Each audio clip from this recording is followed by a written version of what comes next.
Good evening. Welcome to Frontline Club. My name is Vaughan Smith. I want to welcome you all to the book launch of The Gate in China. Kelly Falconer will be talking to Michael Sheridan, and we're incredibly lucky to have them here tonight. So on behalf of you, I'd like to thank them for coming. And please buy the book. Don't leave without a book. Thank you very much. I'm handing over to Kelly.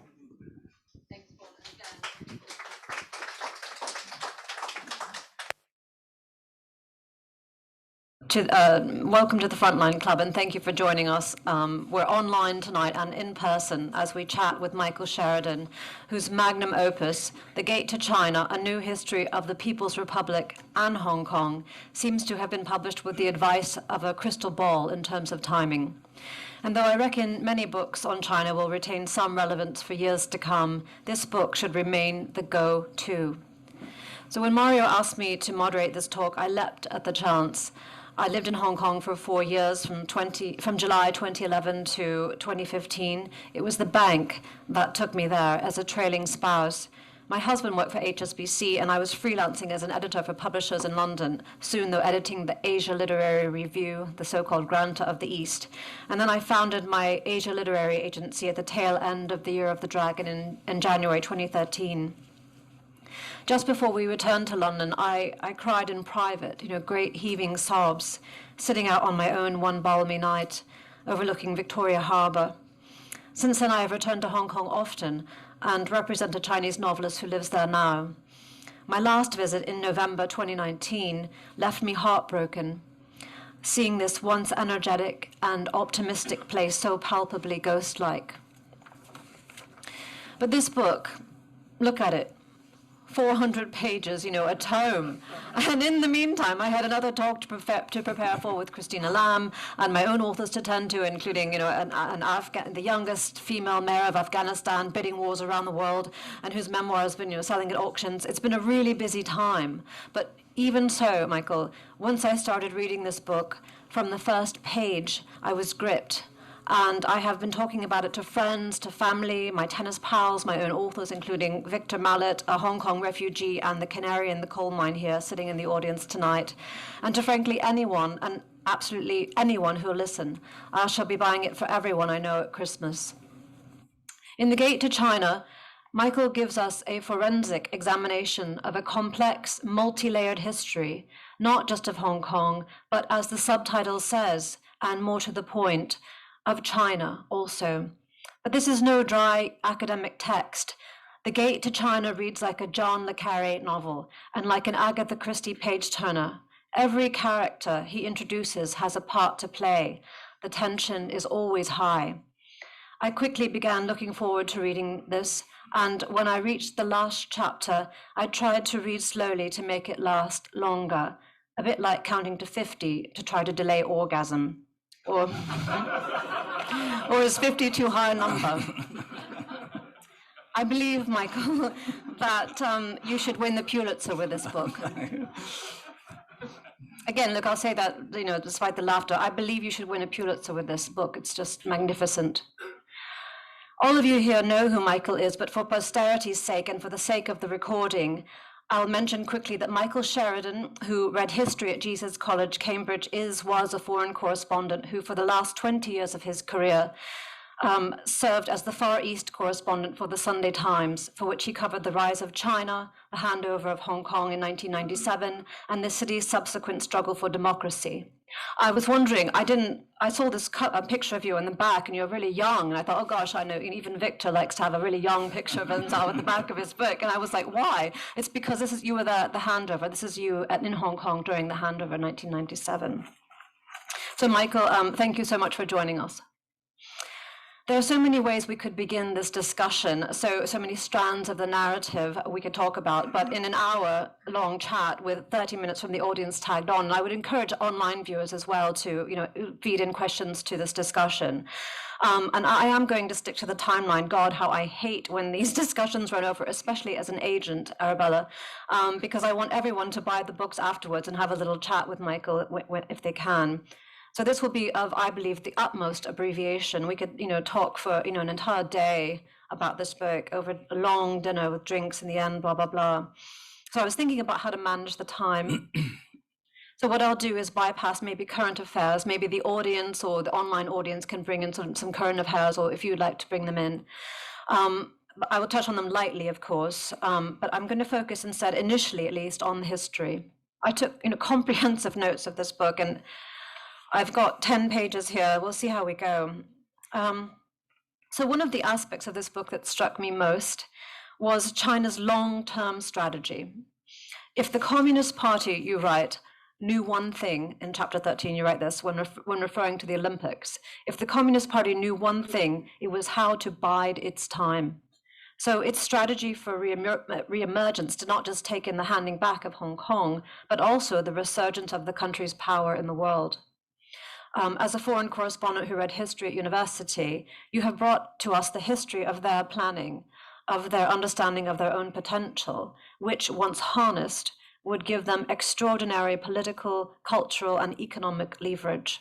Chapter 1 is indeed a remarkable, if potted, history of China, setting the scene for what follows in the book and indeed in history. And you conclude by telling us that Hong Kong was a problem left over from history. This is a bit of a long-winded question, but would you comment on their long-term vision? Well, Deng Xiaoping famously said that China should hide its strength and bide its time. Whether or not the present rulers of China are following that faithfully, we can debate later on. But yes, they display a remarkable ability to calculate for the long term. And you can see this even in the throes of revolution in 1949 and into the 1950s, when Mao and his lieutenants are grappling with the extraordinary problems of rebuilding this vast country that has been shattered by foreign invasion and war and civil war. And yet they have a compartment for Hong Kong, and they have a clear long-term view from the 1950s through till really the end of the 70s that Hong Kong was useful to the People's Republic. It was a window, it was a bridge, it was a gate, and it gave them a way to go out, and it gave the outside world a highly controlled way to go in. So they did not want to spoil that, and they calculated very impressively, and they were patient. One thing that all the rulers of communist China have shown is patience, and that has paid off for them normally. They also had great continuity of people. You go back through the documents, the same people are handling the Hong Kong dossier and policy making over a span of 20, 30 years, whereas their Western interlocutors are changing administrations and governments all the time. So that gave them a great kind of bedrock, very traditional, in fact. Well, we'll talk about the documents from China later. I mean, that's another aspect of this book, which is extraordinary. But let's tell me a little bit more about China as Hong Kong as a gate to China. You write, it was like Taiwan, for which the one country, two systems phrase was invented. Hong Kong was an ark of Chinese civilization. How so? Well, after 1949, there was an enormous outflow of people and institutions from China. It didn't happen immediately, but bit by bit, Chairman Mao talked about setting up a new kitchen. It's a peasant phrase. And bit by bit, the symbols of foreign influence, banks, institutions, educational establishments, churches, of course, all vanished from Chinese life. And most of them ended up migrating to Hong Kong. Many of the Shanghai wealthy families took their fortunes to Hong Kong and rebuilt the industrial base there and eventually expanded back into mainland China when it opened up. So it functioned as a gate in that way, but also it was an ark in the sense that it was a repository of things that were banned in China. During the Cultural Revolution, the Red Guards went on the rampage and they destroyed the old things, the four olds. I've been to cities, for example, along the Yangtze, where you just see shattered temples, the remains of ancient houses, museums that were ransacked. It's an absolute tragedy. It all went. The bits that survived were in the Forbidden City in Beijing, in the National Museum in Taipei, and in Hong Kong, sometimes in the dodgy antique shops. But of course, the things that are in the National Museum in Taipei were the things that were kind of taken. They were taken from the imperial city, right, and kind of a bit like the Elgin marbles, the Chinese might say. Well, the dispute over legacy is one that is still dividing China, the PRC, and Taiwan. No doubt Chiang Kai-shek ransacked the country. They took the treasure, they took the foreign reserves, they took as much as they could to Taipei, because remember, they were going to wage a war of liberation to reconquer the Chinese mainland. So the mentality half a century ago was very different. But one thing that is constant, and I try to evoke it, is that this is a battle over culture and history as much as it is a battle over territory. Because who has ownership of China? Who has the narrative? Is it traditional culture? Is it the Communist Party? Is it one supreme ruler today? Or is it a more general developing discourse inside Chinese civilization itself? That's interesting. Maybe we'll touch on that later. I mean, the thing is, before China, under Mao, it was sort of disparate sort of areas, like a bit like Italy, right? And wasn't Cantonese the primary language, and then they voted to install Mandarin to to be the official language.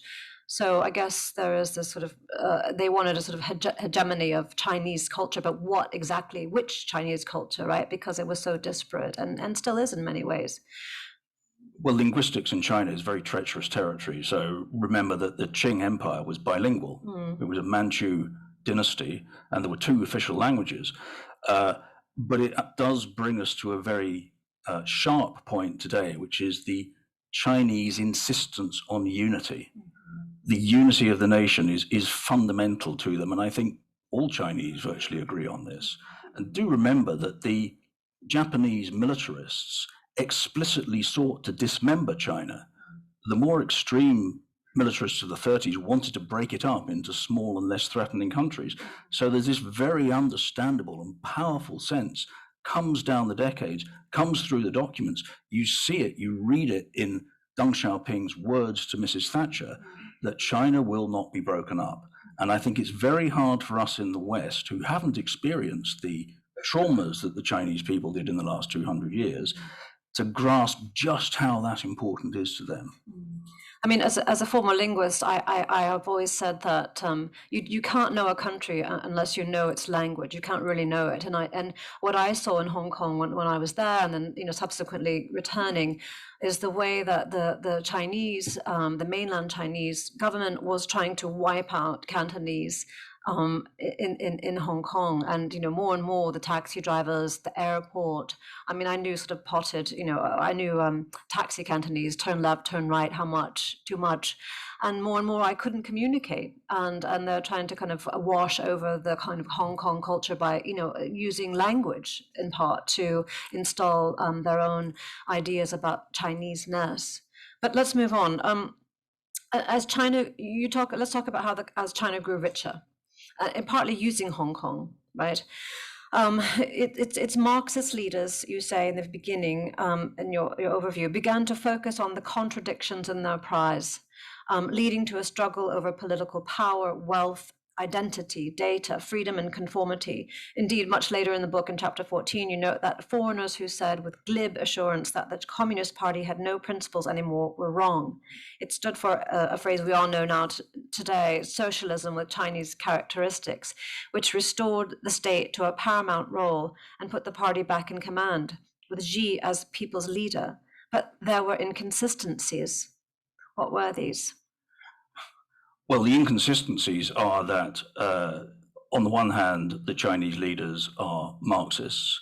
I think we've forgotten that. I sat through endless business conferences and corporate summits in the 90s and early noughties where executives held forth on the fact that, well, they weren't really communists and it was just a facade and ideology meant nothing. Well, I'm afraid they hadn't studied their Marx and Lenin. They certainly hadn't studied Deng Xiaoping.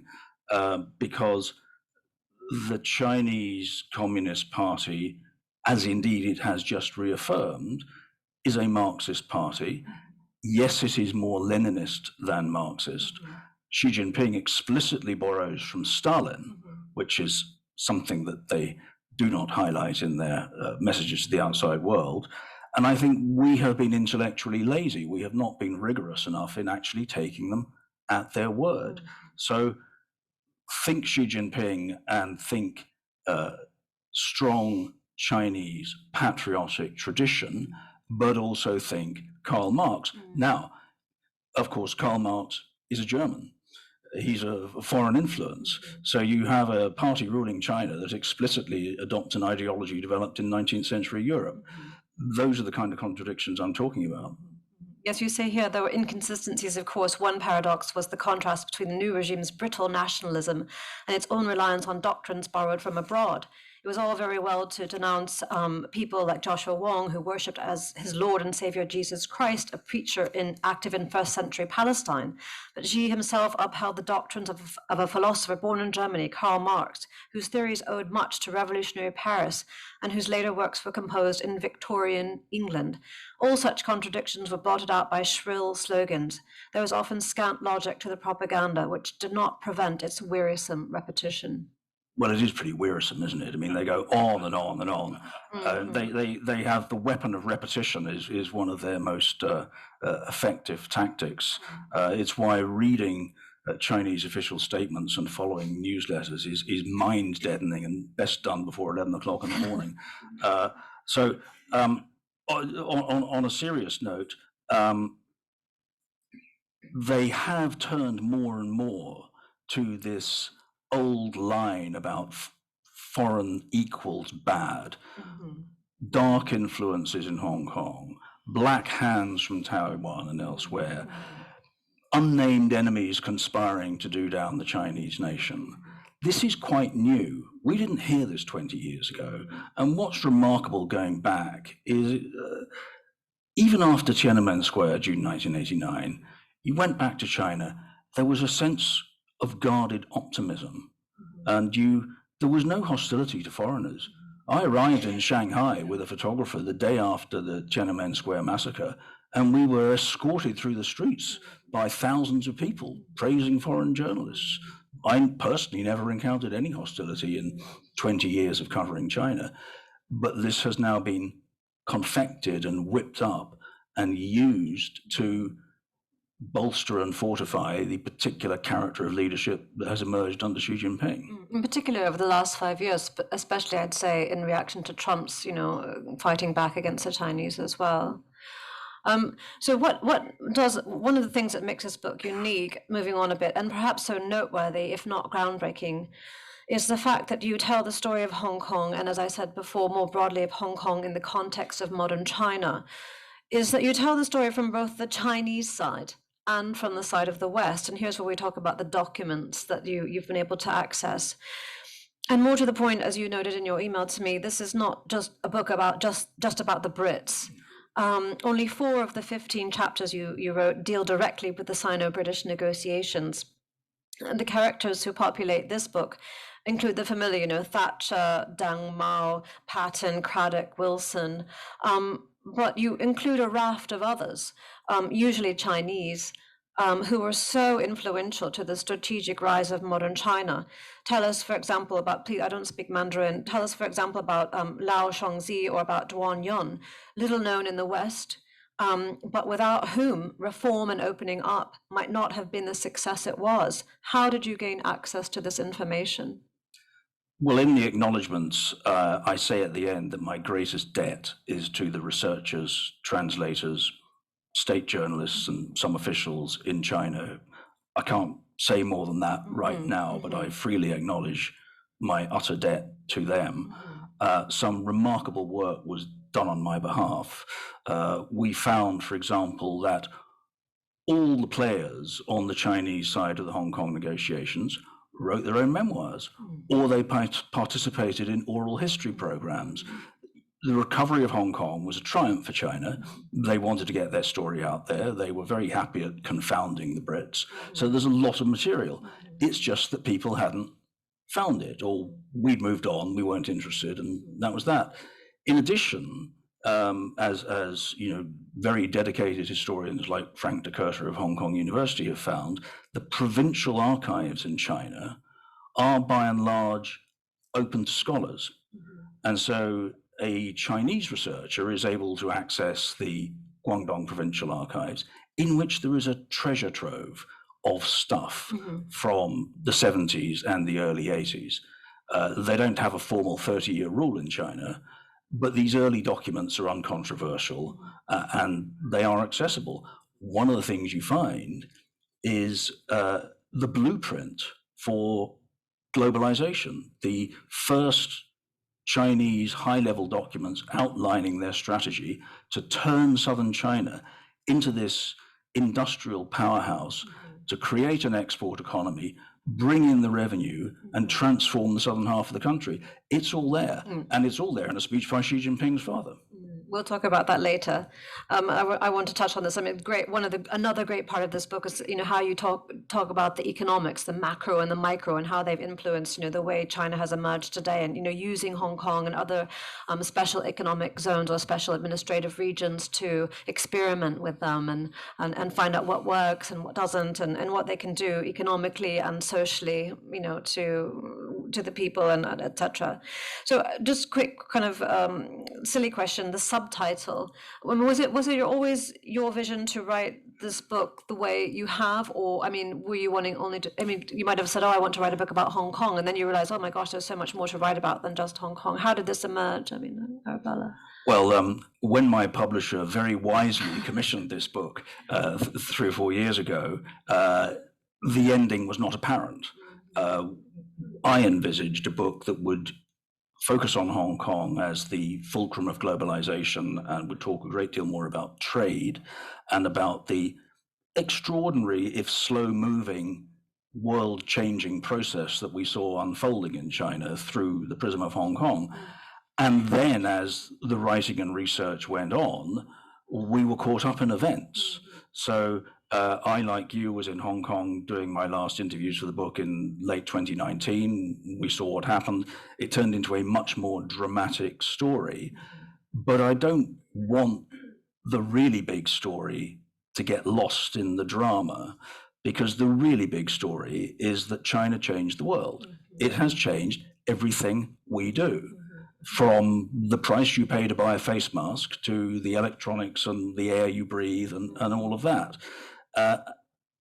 That's why I really tried to keep the Brit component no larger than it needed to be. You can't ignore it. Britain was the sovereign power for half the time covered by the book. But the really big story, which we shouldn't forget in the day-to-day stuff, is this extraordinary global change. What we're struggling with now, supply chain issues. I have a book that has sold out now, and the publishers are struggling to find paper to print it, and the price of paper has gone up by 75%, which affects... Plenty of paper here.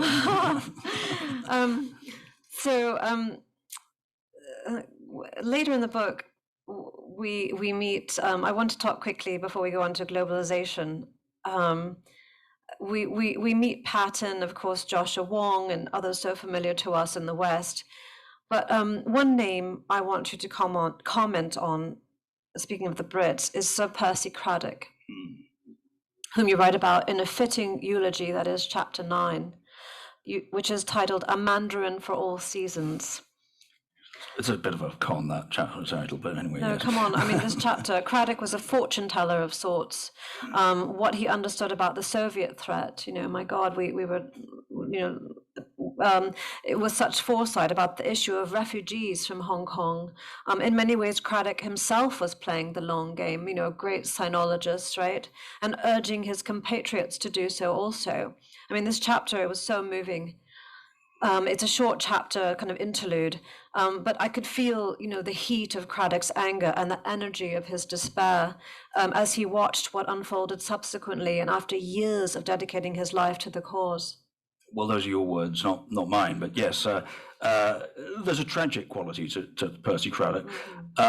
I hate to say that I never interviewed him in person. I found in my diary that I had a long phone call with him just before I went to Hong Kong in 1996, when he was a public critic of Chris Patten. But alas, we never met after that. And the Patten team were very clever at sidelining him and making him a problem left over from history as well.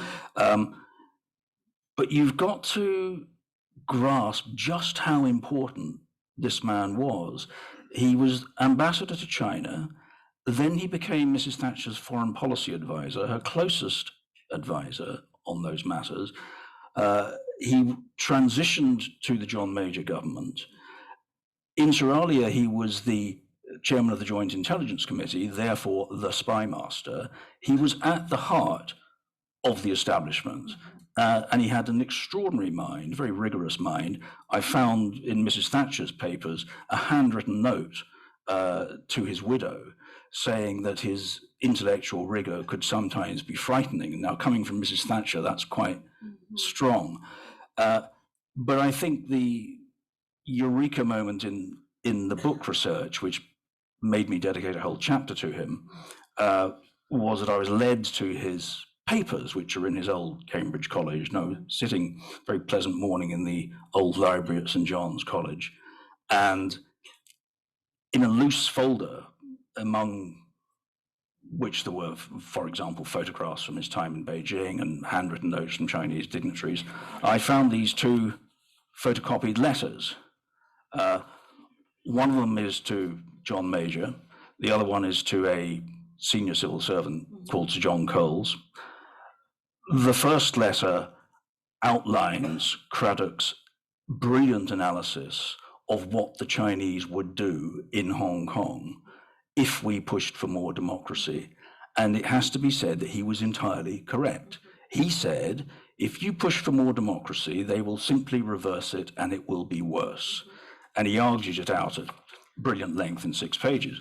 But the second letter is frankly sensational, because in it, he admits to meeting with the Chinese ambassador, staying for lunch, not reporting the conversation to the authorities as he was supposed to in retirement, and allowing himself to be drawn into discussions by the Chinese ambassador about Britain's negotiating strategy. Now, to grasp just how damaging that was to British interests, imagine that the head of the Chinese National Security Organization waltzed into the British embassy in Beijing, sat down and had a long chat over lunch about what he thought Xi Jinping was doing wrong. It's inconceivable. So it really was an extraordinary moment. And I was asking myself, why was it that a man whose life was devoted to secrecy and was the model of discretion had left these two letters? He died in 2010. We don't know any more about the papers that are perhaps sealed or in government custody, but these are private letters. They're not government documents. You have to conclude that he wanted them to be found one day, because this is his explanation of both his brilliant achievement, how he saw it being dismantled, and his frank admission that he had made a mistake in going and gossiping to the Chinese. And his reputation inside Whitehall, alas, never recovered.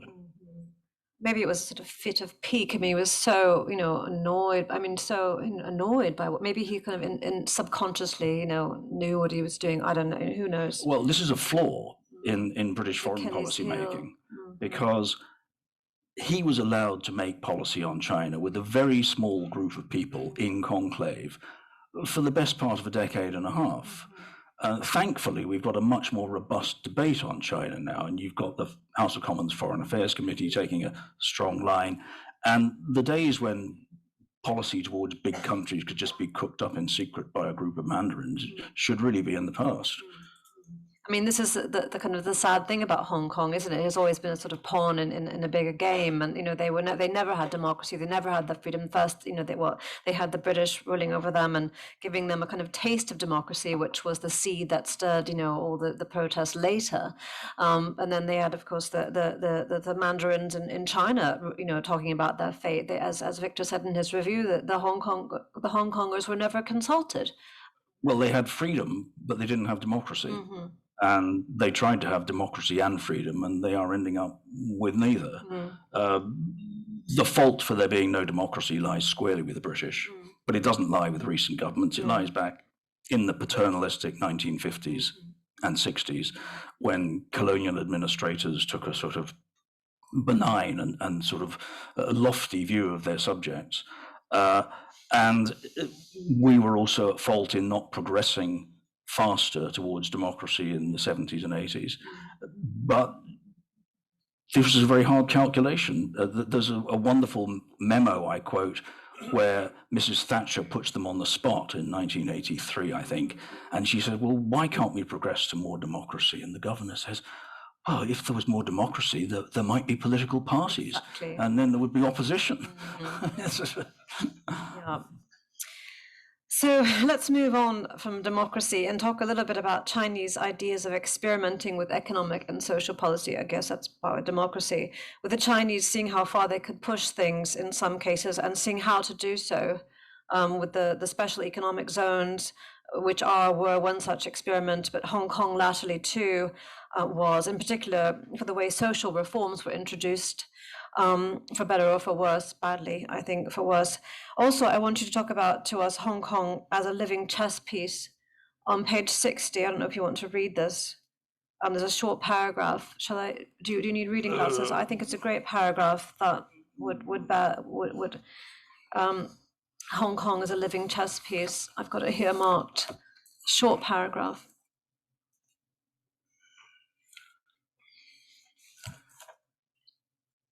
This is from an official Chinese account of Deng Xiaoping making an appearance when the Hong Kong football team were playing in Beijing, and explains why Hong Kong has become a living chess piece for the modernization drive, international relations, and the reunification of the motherland. In the context of Deng Xiaoping's vision, the issue of Hong Kong is a paramount one. So I say, well, these gestures won easy applause. But the Chinese leadership faced a raft of huge fundamental policy decisions, far exceeding the importance of a single coastal city under colonial rule. But it was notable that in a far-sighted way, the Chinese leaders integrated their policy on Hong Kong into the politics of reform and made it a talisman of patriotic integrity that also served as a signal that China would be more open to the world. And it's difficult today to understand the profound nature of that change to tens of millions of Chinese people. So Hong Kong was a chess piece really on two boards. One, the game of Chinese reform. How far could you push it? Quite interesting, digging back in the documents to the 1980s, the cadres who Beijing posted to Hong Kong were pretty liberal. They wanted to experiment. So how far could you go in southern China? Could you introduce shareholding? Could you bring in corporate structures? Could you imitate the legal structure of Hong Kong and give investors confidence? They experimented with all those things. There was a bigger chessboard, which is, why did Mrs. Thatcher make a deal with China and give back Hong Kong? She did so because Deng Xiaoping threatened to take Hong Kong back by force. It's in the memorandum. The language was blunt. So they faced a choice. Did they do nothing, or did they try to get China to take Hong Kong back through a legal negotiated treaty, which is the joint declaration? So in other words, rather than having the law of the jungle, you would preserve the international order. And that was a very important point, because if China had simply marched in and taken Hong Kong, very little we could do about it. But it would have been a terrible blow to global confidence, strategy, and so on. The people who are missing in all this are the people of Hong Kong, who are never consulted by either side about either of these very, very big changes. And they are the missing voices in the 70s and 80s. But at the same time, the UK had come out of the Falklands. They had no appetite for war, correct? And No, I think it's the contrary. Okay. I think Mrs. Thatcher came out of the Falklands strengthened, and one of the things that comes through in her very tough meeting with Deng Xiaoping is that the Chinese got the message that you couldn't underestimate this woman, because she had sent a task force to the far side of the ocean to reclaim a very small island. And like Richard Nixon, she was quite good at playing the crazy factor. Now, obviously, she is no longer here to discuss it with us, and Deng has gone to meet Marx, but I did find the young diplomat who was in the room and took the notes, a guy called Bob Pierce, who ended up working for Chris Patton. And it was really fascinating because he said, although the record is comparatively polite, there was no doubt that the Chinese got the message from Mrs. Thatcher. I just got the sense from the way you wrote it that she was a bit kind of astonished by his intransigence, and that he said, if you don't negotiate, if you don't sign the bottom line, we'll just take it. And he meant it. Yeah, and there's a lot of manufactured quotes about China, some of them apocryphal, some of them manufactured. He evidently never said those words precisely in Chinese, but his meaning was clear. Mrs. Thatcher, however, happily borrowed them and turned them into a soundbite later on. So she was quite capable of dramatizing for effect. I mean, on this page also, I love how you start writing in kind of liturgical language. You talk about ordinations, apostles, priesthoods, etc., almost like to signal a kind of evangelism from the Chinese as well about their way forward. I mean, well, the Chinese don't like to talk in religious terms, but they the language they used about Hong Kong, and indeed the later language they used about Chris Patton, was pretty biblical. Among the many things that the epithets they bestowed on him was that he was a sinner for 3 generations. And the one I liked most of all was Patton was asked about the negotiations and said, well, it takes 2 to tango. So the official media then denounced him as a tango dancer. There are other epithets used as well. So you say here, talking about Deng Xiaoping, I just want, where is it? There was the chapter on the Iron Lady v. the Steel Factory. This did remind me I mean, I'm not British, obviously, from my accent, I'm American, but it reminded me of some of the arrogance of the British. Despite so many of their sinologists, they just still believed in their own sense of right and wrong. And there's this great, she and Percy Craddock had arranged this fantastic dinner, although on a budget, right? Very much so, yes. And Deng Xiaoping snubbed her for another party with Kim Il-sung, and so she and Craddock had this, dry dinner, talk about fear of missing out. So with a kind of lesser official, just tragic. And she'd flown all that way and all this expense, and then he just said, oh God, I got to meet Kim Il-sung, smoke some cigars with him. Well, I think they were actually humbled by that time, because one of the things you find in the Thatcher papers, she kept everything, by the way. She even kept her menu cards. Oh, wow. And you find this is a wonderful thing about doing archive work that's not on the internet and can't be found through Google, is you have in your hands the cards which she took into the banquet at the Great Hall of the People, and on them are her scribbled notes, always in blue ink, about say this, underline that, and so on. They realized that they had been played, and Deng Xiaoping merely delivered the message bluntly. They also knew, despite all their aristocratic sinologists and all the rest of it, that the Americans had far more experience. They turned to the Americans for a fantastic intelligence briefing on how to negotiate with the Chinese, which we quote.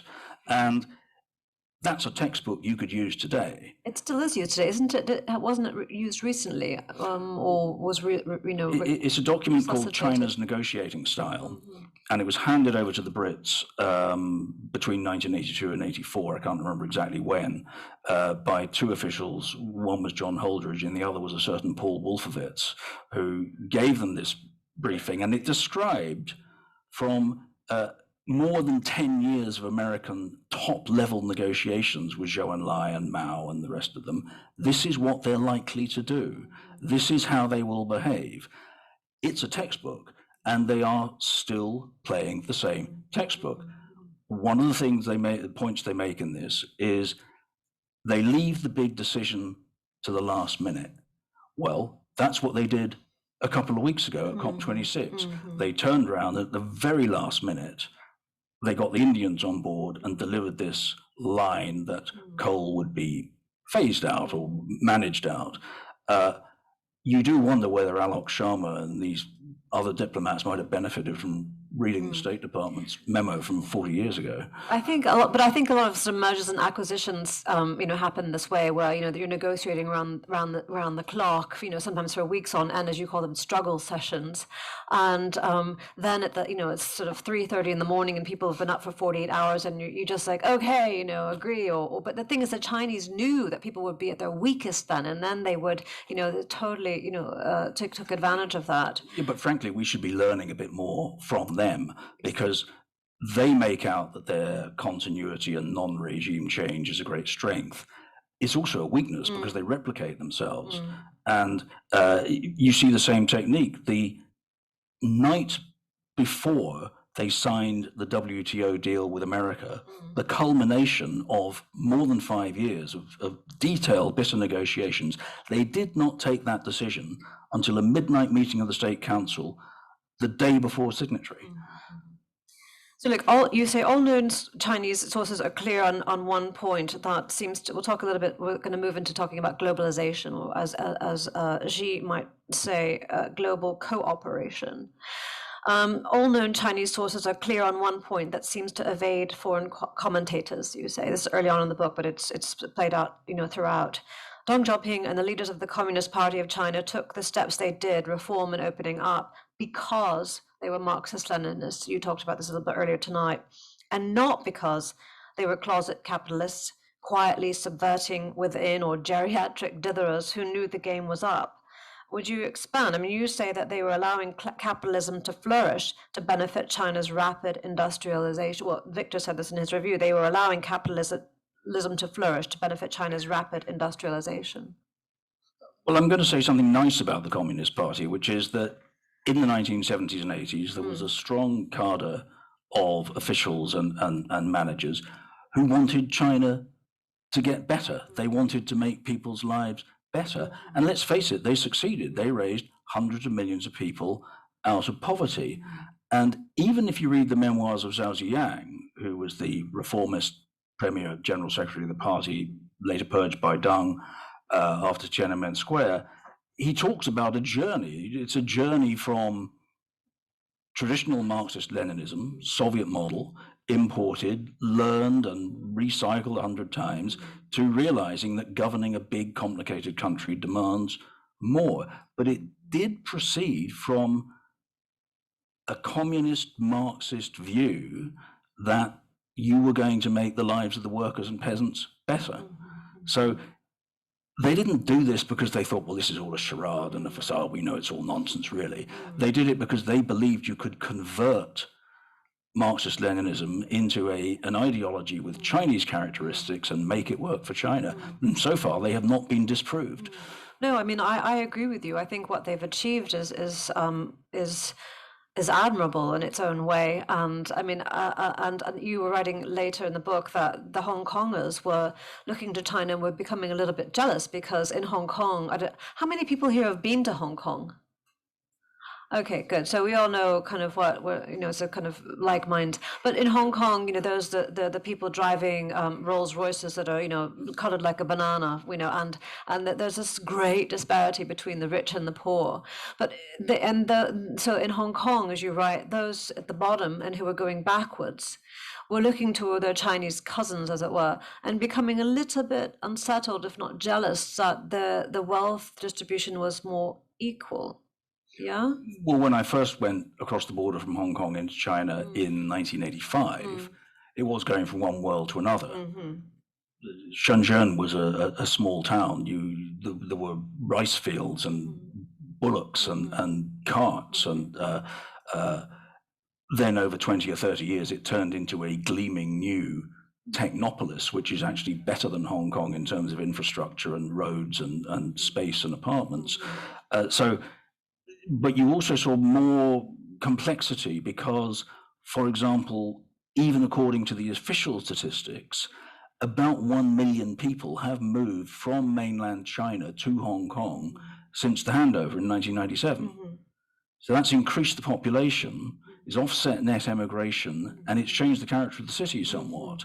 And clearly Hong Kong is being absorbed slowly into what they call the Greater Bay Area.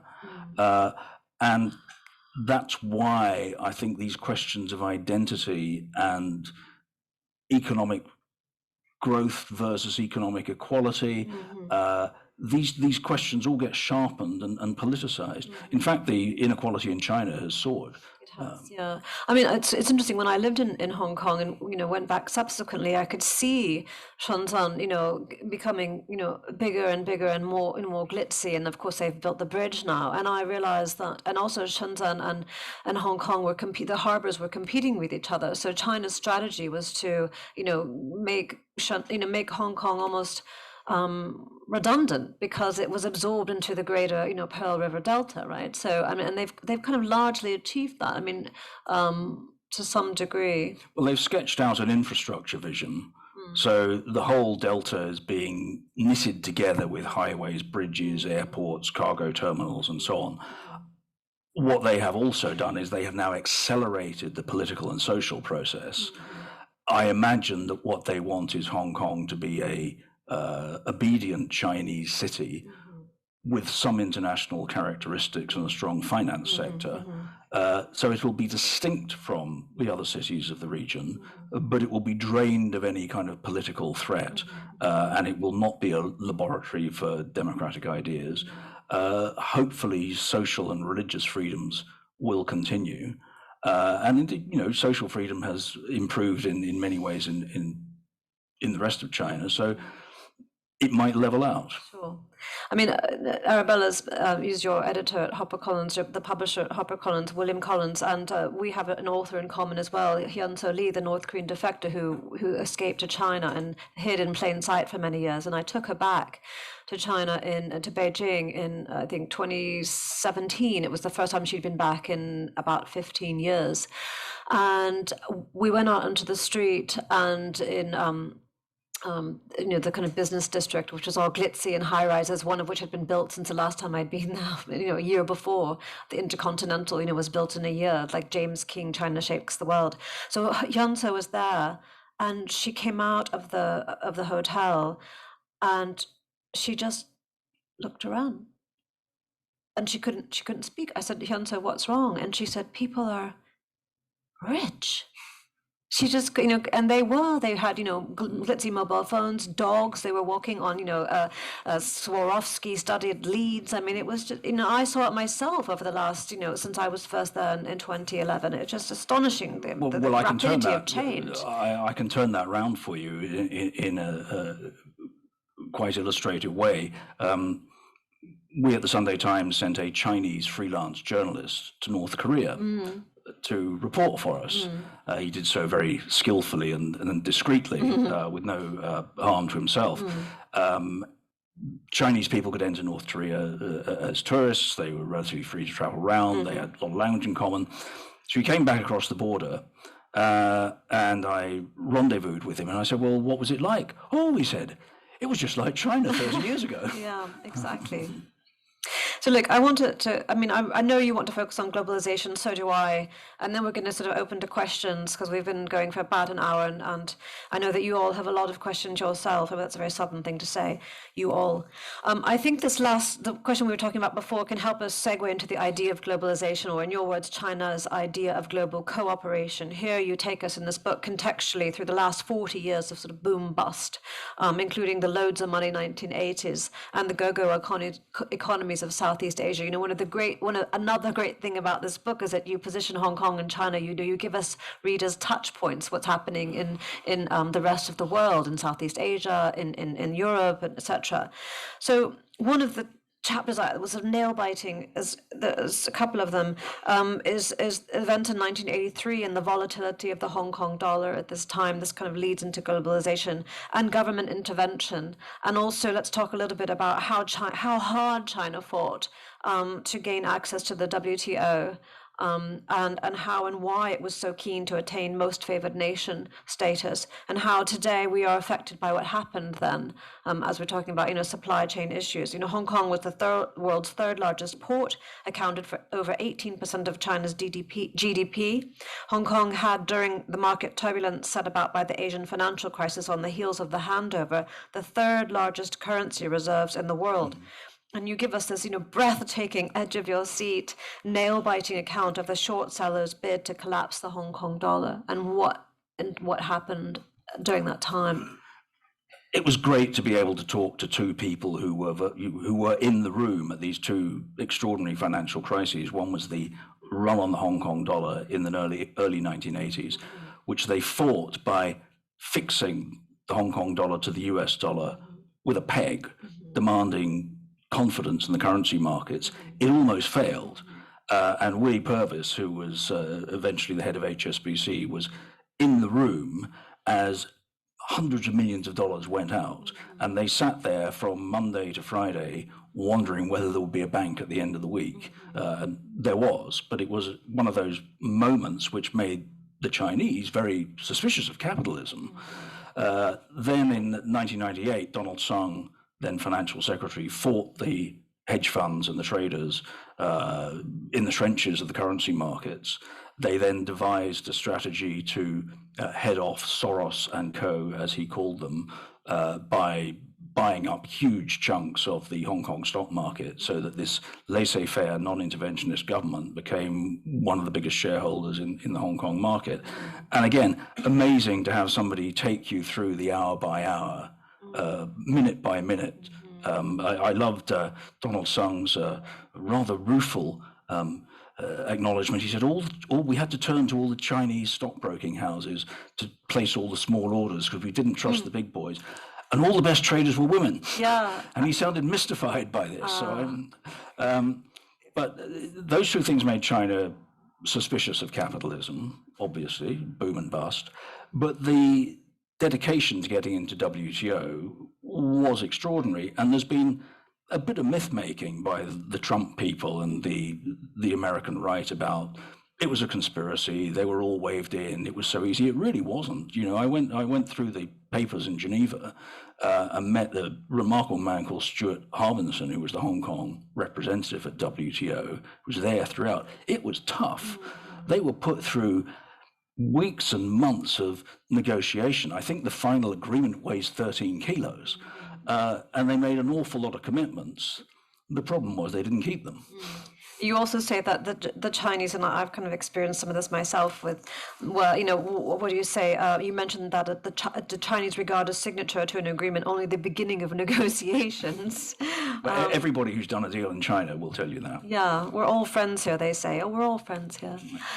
We want to remain friends with you while we disregard what we've just agreed. So look, we've been talking for about an hour. As I said, we've omitted a lot in this discussion. We've only, sort of talked about 3/4 of, I've only kind of made my way.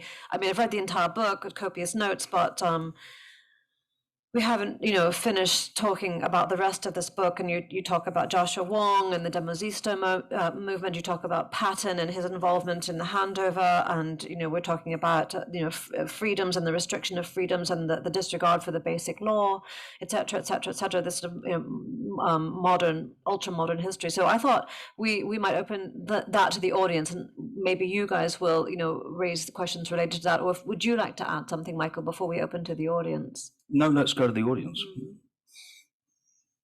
Victor Mallet from the FT. Is anybody else? You're it. I just want to say it's a really great book. I was really impressed. We don't know each other that well, but we were obviously acquainted, and I was truly impressed. It was a wonderful read, wonderful history book. Now, I just had a question, which is about contemporary matters and Hong Kong.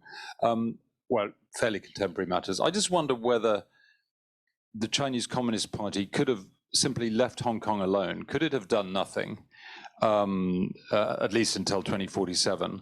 I was very much struck in Hong Kong in recent years by how all the really big demonstrations were not sort of spontaneous uprisings for freedom or democracy. They were really reactions to things that were done by China or by its surrogates in the Hong Kong government. So, why didn't they leave Hong Kong alone if that's what happened? Well, the answer is yes, they could have left Hong Kong alone, but Xi Jinping ushered in a new style of government in China, very intolerant of dissent of any kind. Hong Kong was again, a chess piece.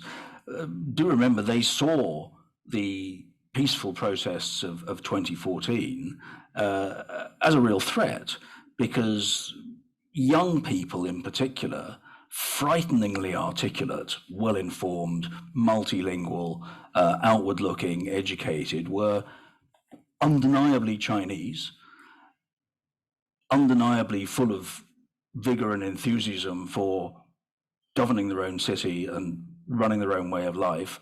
And that was definitely seen as a bad example by Xi Jinping and the people around him.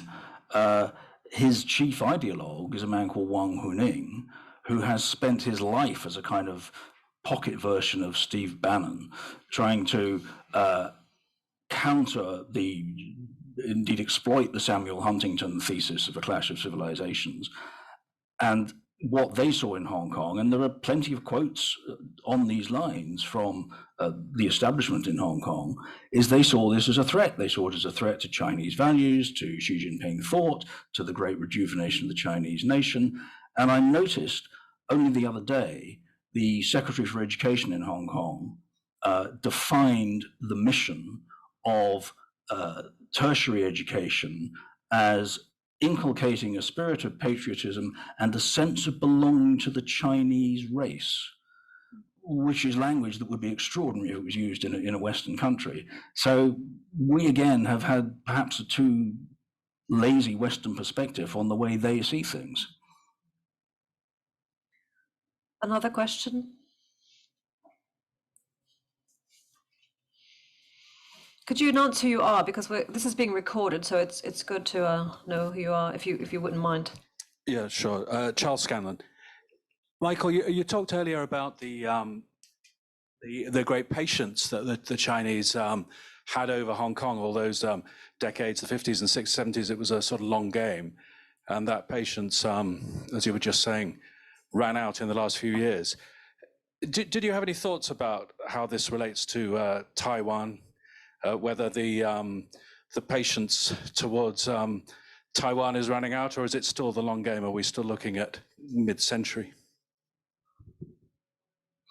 I think it's still the long game, because the enormity of a decision to try and take Taiwan, whether peacefully or militarily, is really it's such a big decision that they would not take it unless they were forced to. I mean, I have a theory that the risk to Taiwan increases with the risk to Xi Jinping. If the Xi Jinping regime feels secure, then it can go on raising and lowering the temperature over Taiwan as it has done, as China has done for 20 or 30 years. If, however, for reasons which we cannot fathom, the Xi Jinping regime felt seriously under threat, they could resort to an adventure. And I think that's the risk. This is because, Chinese politics is a black box. We don't really know. Maybe somebody in Langley, Virginia knows, but we certainly don't.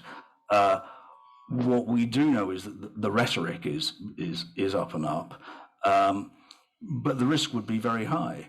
What I would say, most Chinese people do not want war. They do not want adventurism and aggression. They want to get on with their lives, raise their families, do their work, educate their children, and build a better future. They do not want foreign adventures at the whim of a dictator. So a war over Taiwan is definitely not in China's interests. The problem is that one day it might be in Xi Jinping's interests. I mean, you say here that in the Shanghai Communique of 1972 all belongs to China. Yeah, the language in that communique and the endless negotiations between Kissinger and Nixon and the Chinese was that there is one China, and all Chinese on both sides of the Taiwan Strait recognize that is so. it's a bit like the joint declaration in Hong Kong. Ambiguity is beautiful until you test it.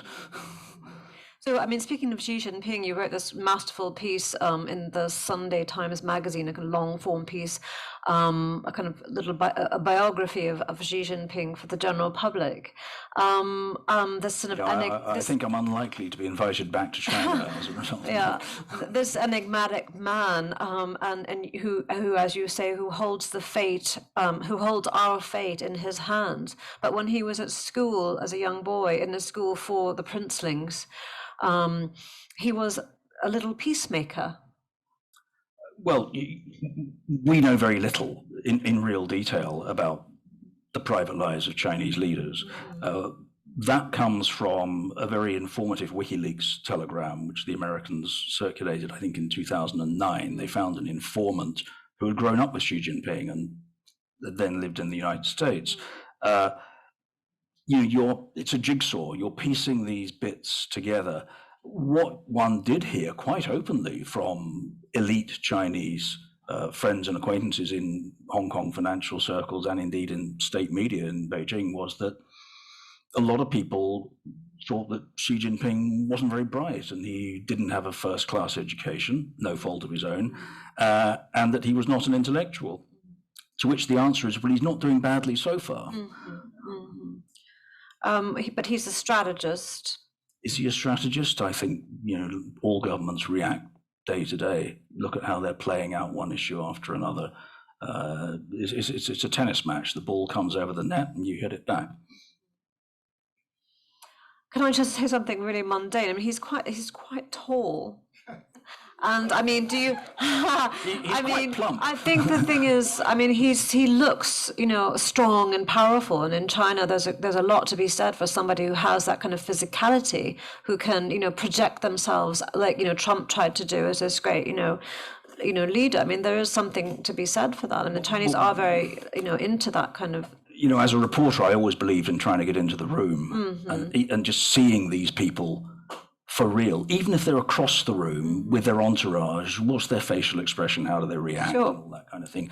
So we would go to summits as journalists, and sometimes you only see these mighty folk for a few minutes, but you learn something by seeing them. So I sat for, must have been 3 hours in the Great Hall of the People, watching him through binoculars, and he hardly moved, I have to say. He may have had a more comfortable chair than me, but they're all drilled.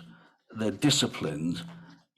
They sit through endless party meetings and rhetoric and repetitive recitations of dogma, most of it pre-scripted. You get a lot of mental discipline from that. What you could see, and this is more than mere psychological suggestion, was that he had a commanding presence.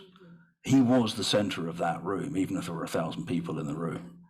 Partly that's theater, but you can't just make that up. And people I met and talked to who met Deng Xiaoping said the same thing. Deng Xiaoping was physically tiny, but he absolutely radiated power and menace. I was trying to get at. You also said that he had an iron bladder to be able to sit through, these seemingly endless meetings, right? Well, they circulate with tea all the time. Oh, yes. Here's another question. Oh, let's go to the back. Hi. Getting back to Taiwan, I wonder whether you think that what just happened in Afghanistan might have sent a message to Beijing, to Xi, to the CCP, that the West, America, its allies, are not really that committed to the commitments that they have made to other government. Can Taiwan really be confident that should there be any move from Beijing towards a takeover, that America would really stand up for them? What do you think about that? Does that bring the timetable a little bit more forward than your long-term assessment that you just mentioned? We know from the Chinese state media that they already think the West doesn't live up to its commitments and is weak and can be divided and will fold if put under sufficient pressure. They say that all the time, so there's no secret about that. I suspect Afghanistan is a lot more complex geopolitically than we have quite grasped. We focused on the terrible human drama of the end and the exit. There was clearly a lot of talk between the Chinese, the Indians, the Americans, and the other players. China wants a stable Afghanistan, that's for sure. Does it change the calculus on Taiwan? It might. If you're a strategist in Beijing and you're a real hawk, a wolf warrior, you might think that this is the moment to do something rash. It poses a real dilemma for the United States because the whole policy is founded on ambiguity. There is no absolute treaty commitment by the United States to defend Taiwan. It's not like Japan or the Philippines or South Korea. So much depends on perception and confidence and personality. And of course, the risk would be that if a conflict broke out, China attempted a landing and it was militarily opposed, would the Americans fight? I suspect if they didn't fight, it would all be over.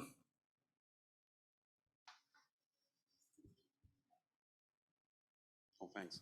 Hi, my name's Richard Cockett. Thanks, Michael, for a fascinating talk. I just wanted to press you a bit on Xi Jinping. From what you're saying, I mean, you seem to suggest to me that Xi Jinping represents an enormous disjuncture in modern Chinese history. You know, in terms of what you're being, it's already come up that people in Hong Kong, the rights of the process, they were reacting against what was coming from China. These were not spontaneous outpourings of democratic longings, and also in terms of sort of a change of style and the change of ambition in China. Do you think, you know, this could all have been foreseen? Was this all inevitable, or has Xi Jinping and the people around him made an enormous difference, which the West just missed, did not anticipate, and have misjudged? I think everybody misread Xi Jinping early on. In the protests in 2014 in Hong Kong, you'd go down in the streets and they had cartoons of Xi Jinping as Winnie the Pooh, you know, a globular bear, a fairly affectionate kind of portrait. Well, nobody's showing those anymore. When he took power, there was a sense of relief in establishment circles and certainly among the diplomats and the business people, because he is the continuity candidate. You know, his father was a very important official who opened up southern China and was a leading reformer. He belongs to that circle of elite families who are the descendants of the founders of the revolution. People felt comfortable with him, not least because his rival, Bo Xilai, and the people around him were a real bunch of rogues and would undoubtedly have been worse. You know, we're groping in the dark. And the piece I wrote for the Sunday Times Magazine at the weekend does virtually tell you everything we know, because there ain't very much. It's quite extraordinary, really. What we don't know is what's inside his head. We don't know much about the people around him. There are pen portraits of the standing committee. It's only 7 men. The Politburo, I guess the Americans have got great data on all of them. You have no idea about the interplay or the policy discussions or what is ordained. And we talk from the outside about splits and cabals and so on. A lot of it is shooting in the dark. In chapter 15, The Hunger Games, the title is The Hunger Games, you talk about the disappeared, which we might get to soon. And we should do, yeah. Talk about the Guangdong Action Plan, censorship, and the jail of alleged dissidents. And you say that the ascent of Xi Jinping is a return to hard dictatorship, which ended the dreams of a more liberal internationalist outlook in China under the benign influence of trade. Globalization is no longer inevitable, that he's put in place, or China has put in place, a legal and bureaucratic furniture typical of efficient dictatorships, with military expansion and strengthening, of course, the Belt and Road Initiative, and etc. So Yeah, that was very interesting. Do you want to expand on that a little bit? Well, Xi Jinping went to Davos in 2017 at a time when everybody was tearing their hair out over Donald Trump. And he was feted as an apostle of globalization and good management and responsible governance about climate change and so on. And at the same time, he was dismantling many of the things that have been put in place in China that facilitated trade and globalization. They have shifted strategy explicitly to what they call dual circulation. And they have rediscovered something I talk about in the book was 2008, the pivotal point of the successful Olympics in China and the financial crisis in the West. The Chinese economy is huge. It can function by itself. Demand is such that with investment and state direction, they can keep the boat afloat. And that's something that was lost on us. A lot of Western policymakers thought, well, they depend on exports, and so they're going to depend on us. They don't depend on exports. Exports are good, and they have to have them, but they could go back to a more inward-looking economy on their own terms without suffering sufficient enormous damage to growth. I mean, they've been rapacious in trying to hoover up resources to allow them to, Well, sustain have they been any themselves. more rapacious than Western powers were in the past? I don't. No. We don't want to get into whataboutism, but no. they have a case, and what we should be doing is making our case more forcefully. And instead of just rolling over and saying nice things to them, you push back and you say, yes, you make these points. They make a very good point about the climate. The industrialized democracies were the principal beneficiaries of industrialization and the wealth created by it. And now they say they're being asked to pay for it. Okay, legitimate argument. Let's hear the arguments against it. So let's talk about now the disappeared. Well, which of the many? Exactly. The most recent being, well, that we know of, most famously, the tennis player. Yeah. I fear for the tennis player.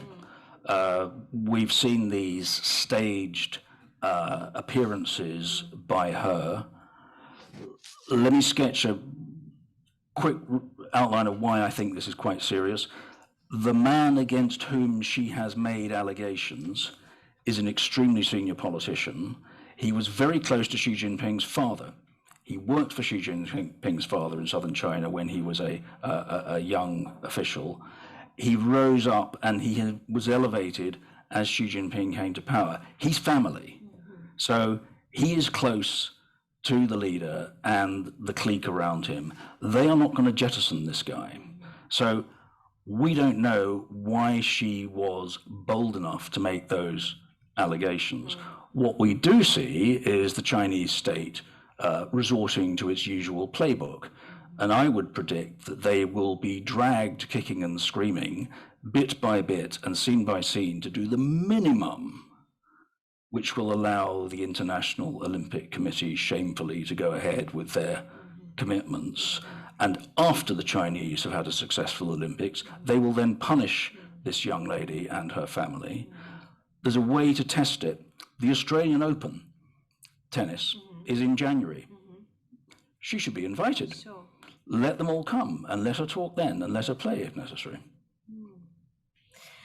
We have a question from, speaking of the disappeared, I was wondering if somebody were going to raise this. This is from somebody online. They're a long way from Hong Kong, but we cannot ignore the treatment of the Uyghurs. What happens next? What do we learn from the situation and the Chinese treatment of the Uyghurs? We'll keep the old hack stories for afterwards, but I went around Xinjiang 4 times for the Sunday Times over a period of 15 years. It was tough. It was a hard semi-colonialist regime. It was exceptionally racist. And there was a sort of de facto discrimination that in many other societies would be labeled as such.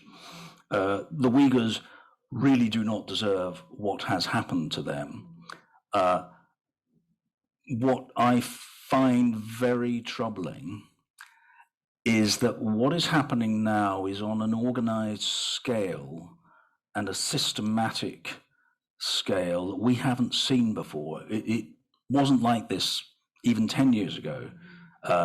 We went to Urumqi, and there had been riots, there had been terrorism against ethnic Chinese, there'd been violence on both sides, but it was not organized. I mean, we were able to tramp through the snow to the Muslim cemetery and count the fresh graves without being interfered with. I mean, you couldn't possibly do that now. So you've got this very troubling, systematic mass incarceration. And what I take seriously is somebody sober and level-headed, like Antony Blinken, the Secretary of State, going before Congress and saying, yes, we believe these things are happening. So if he says that, let's face it, there's no diplomatic upside in being nasty to China about Xinjiang. What's in it for the United States or anybody else? I believe they know more than they're saying. And I think it's really worrying, because if grave crimes are being committed, then the rest of the world will have no choice but to react to them. Well, I believe we're going to hear from a few Uyghurs about this. There's at least one book coming out by a Uyghur who, kind of gives testimony.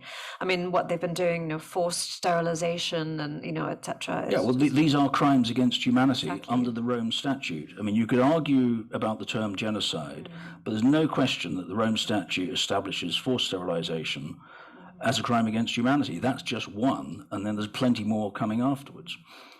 Do we have any more questions about the young lady in green? And then we'll go. Thank you. So I think you may have answered it earlier, just briefly, when we talked about, so I work in corporate finance, and we have been astonished at the fact that recently China has decided to ban private education. It's taken a hit on the stock market. It doesn't seem to care about what the impact that it's had on banning a lot of private enterprise or making it more difficult. And I suppose that's very difficult for a Western mindset to understand as to why they would take such an extreme to generate such an extreme reaction, such a negative thing. But you said obviously that China is self-reliant, and so maybe that's why they see it as not a problem. And then my second question was regarding the one-child policy. It seems that that's been proven to be a failure, that the birth rate has decreased to such a level now that they will have a big problem when people come to pensionable age. What's your opinion on that? I just saw today that the latest statistics were, the fertility statistics in China were just out. There's been a sharp drop in births, a sharp drop in marriages as well. The fertility rate was calculated at 1.3, and the replacement rate is 2.1. So China is looking at a medium to long-term aging society. The one-child policy was cruel and capricious and awful.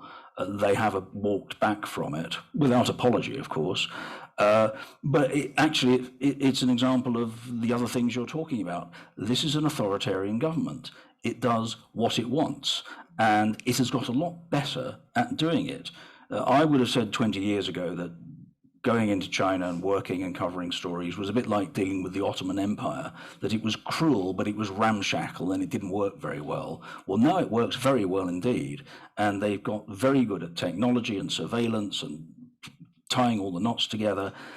And if they want to shut down an industry, they can do it. So anyone working in China, investing in China, doing business in China, absolutely, we should do all those things, but you need to have your eyes open. Alan. This is sort of like a final question. Michael, my name's Alan Phillips. You've worked for Reuters with hourly deadlines, independent daily deadlines, and then the Sunday Times, living in fear of Friday. How's it been working on a project which lasts for 4 years? It's been great, and I recommend it. I don't regret leaving the news cycle at all. It's been liberating. I wanted to do it for a long time. I enjoyed the research more than the writing.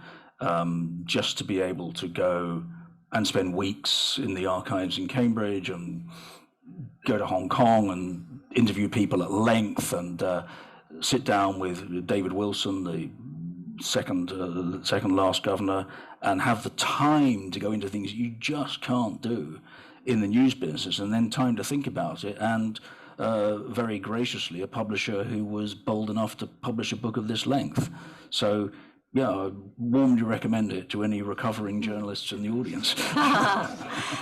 Honestly, I think only a seasoned journalist, and with all that about Hong Kong and China, even though you took 4 years, to me as an editor, a former editor and an agent now, I think that that's an incredibly short amount of time. But I know that you were helped with your research, but also that you were informed, as I said, by your previous life as a foreign correspondent. But I think everything that in your career has led up to this book, and only a seasoned journalist could produce a book that would take anybody else 20 years to write. And make it happen in 4 years so brilliantly, deserves, as I said, the Pulitzer. Well, I borrowed a tip from the late Robert Fisk, which was I never threw away a notebook. So I was able to pull out from the boxes all my notes from 20 odd years ago and transcripts of interviews and things like that. So it wasn't quite as intense as that, but yeah, thank you.